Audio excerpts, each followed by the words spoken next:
Sinasabing ang nagpalala ng hagupit ng bagyong Yolanda ay ang 5 metrong taas ng storm surge na sumalanta sa Visayas.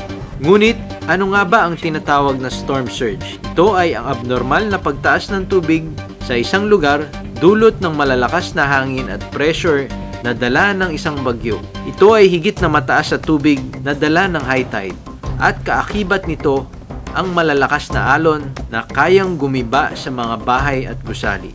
Noong 2011 ay nasaksihan natin ang 4 na talampakang taas ng storm surge sa Roxas Boulevard at sa tabing dagat ng Navotas na dala ng bagyong Pedring. Sinasabing ang tubig ay maari pang naging mas mataas kung hindi dahil sa mga dike at breakwater na nasa paligid ng Manila Bay. Lubos rin po tayong naapektuhan ng ilang mga bagyo. Mabuti na lamang at mayroon tayong mga dike.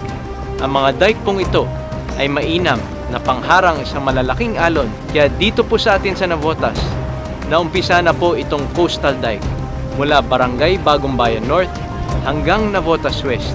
At plano po itong ituloy hanggang Barangay Tangos. Kaya sa oras ng pagdating ng isang bagyong mayroong malakas na hangin, pinakamainam na ang lumikas sa mga evacuation centers na itinalaga ng pamahalaan.